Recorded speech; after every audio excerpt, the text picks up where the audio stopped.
Сәлем дуслар. Көмеш кыңгырауның чираттагы проекты тормышка юллама дип атала. Һәм аның кысаларында гадәттә без сезнең төрле кызыклы һөнәр ияләре белән таныштырабыз. Бүген күргәнегезчә без сезнең белән Күңел радиосы студиясендә. Димәк, без нәкъ тә менә шушы радионың эшчәнлеге белән танышачакбыз. Әлбәттә, алып баручылар, диджейлар белән дә аралашып алырбыз. Һәр көнне яхшы кәефтә, иртән уяну өчен ниндирәк алымнар куллана икән алар. Һәм иң яхшы алып баручы булыр өчен нинди сыйфатларга ия булырга кирәк. Бу чыгарылышыбыз нәкъ тә менә шул турда булачак. Күңел радиосы алып баручылары Ришат Хаҗиев һәм Марсель Мөсәвиров белән аралашабыз бүген. Алар безне радио белән якыннанрак таныштырачак. Biz sizin bilen hazır stüdyoda, Күңел радиосы студиясында радио эшчәнлеге өчен иң кирәкле җиһазларның берсе, ул инде әлбәттә микрофон. Синең башка аппаратураң булырга мөмкин, әгәр дә микрофоның юк икән, син инде сөйли алмыйсың дигән сүз. Менә ул безнең микрофон. Гомумән студиябызда 5 микрофон бар. Ягъни 5 кеше бер юлы сөйли ала дигән сүз инде бу. Һәм әлбәттә бар пульт, пульттан чыга тавыш, һәм безнең радио тыңлаучыларыбыз ишетәләр. Пульт булмаса, шулай ук эшчәнлек булмас иде. Башка аппаратуралар да бар, компьютерлар, алар инде биредә бу бүлмәдә түгел, аларның саклана торган махсус урыны бар. Менә ул радио тыңлаучы белән диджейны берләштереп торучы җиһаз. Менә монда көн дәвамында җырланачак җырлар туплана, һәм әлбәттә радио алып баручысы шушы микрофонга сөйли. Радиога мин 2008 елда килдем эшкә. Бу башкалабыздагы Яңагас радиосы иде.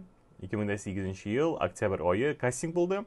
Һәм алар җитәкчеләр, радио җитәкчеләре ират тавышы эзлиләр иде. Ират кирәк, хатын-кызлар күп, хатын-кыз тавышлары радиода җитәрлек, ә менә егетләр, иратлар җитми дип кастинг игълан иттеләр һәм үткәрделәр кастинг. 90, ялгышмасам 90 егет катнашты бу гаенда. Һәм менә шулар арасында мине сөйләп алдылар. Шуннан бирле минем тормышым шушы өлкә белән бәйле. Төрле вазифалар башкарырга туры килде. Радиода алып баручы булып та эшләдем, яңалыклар бүлеге мөхәррире булып та, диктор булып та эшләргә туры килде. Һәм менә бүгенге көндә Күңел радиосында эшлим. Күңелдә мин 2013 елдан бирле. Беренче эфир әлбәттә хәтердә калды, чөнки Лилия Махмутова әйдә шәп кара эфирга дип чакырды да, бергә утырырбыз диде. Һәм 1 сәгать бергә без аның белән эшләдек. Onlar indi yarar син үзең дә эшли аласың инде диде дә мине калдырып чыгып китте. Калган 4 сәгатендә мин үзем генә өйрәнеп, ул кергәләп йөрде инде. Менә шунысын шулай әйтәсеңме, булай әйтәсең дип, һәм шулай 4 сәгать дәвамында өйрәндем. Без һәр эш көнендә радио тыңлаучыларыбызны уятырга, аларны ниндидер уңай дулкынга килергә тырышабыз, минемчә барып чыгадыр. Һәм менә шушы 2022-2023 иҗат сезонында без әле үзебезнең телебезгә, татар теленә дә игътибар бирә башладык. Бездә төрле сәхифәләр чыга, мәсәлән, тел бистәсе һәм Шәһри Чаллы гәҗите битләре буйлап, шулай ук шәһәр яңалыклары турында һәм башка проблемалар күтәрелә торган сәхифә бар. Безнең Татарстан буенча сәяхәт итәргә яратучылар өчен сәяхәткә чыктым әле рубрикасы. Спорт яратучылар өчен дә бар. Кыскасы, иртәнге сәгать 7-дән сәгать 10-га кадәр тыңлагыз. Тор шоу, шәп, кәеф. Иртән торгач инде әлбәттә ул һәр кешенең дә кәефе яхшы булырга тиеш. Кәефтән бит инде барысы да тора, көнең ничек үтәчәк. Минем тормышымда инде кәефсез көндәр булгалый ул. Мин аны күрсәттем бер вакытта да. Ничектер уянып, үземне кымшатырга ничектер тырышам инде. Һәм әлбәттә менә студиягә килеп кергәчтен, Ришат, Гөлнаны күргәчтен ничектер кәефләр үзенә үзе күтәрелеп китә һәм эфир барышында да без шаярып, тагы да үзебезнең дә кәефне күтәрәбез һәм инде тыңлаучыларның да. Радиода эшләр өчен иң беренче чиратта бик күп укырга кирәк, китаплар укырга, тел байлыгын арттырырга. Минемчә бу иң җайлы юлларның берсе. Укыгыз, өйрәнегез. Инде радиода журналистлар гына эшли аламы дигән сорауга мин юк дип җавап бирәм, чөнки һәр журналист ул алып баручы түгел һәм һәр алып баручы әле журналист дигән сүз дә түгел. Монда инде күбрәк бәлки тәҗрибә үз ролен уйныйдыр. Еллар узган саен син тәҗрибәңне туплап барасың һәм сиңа эшләргә дә җиңелрәк була бара. Инде радиога эшкә килергә хыялланган тыңлаучыларыбыз булса, әлбәттә килегез, хыялланып кына ятмагыз, аны эшләп карарга кирәк. Булам, барам дип кенә ятып булмый, эшләргә кирәк.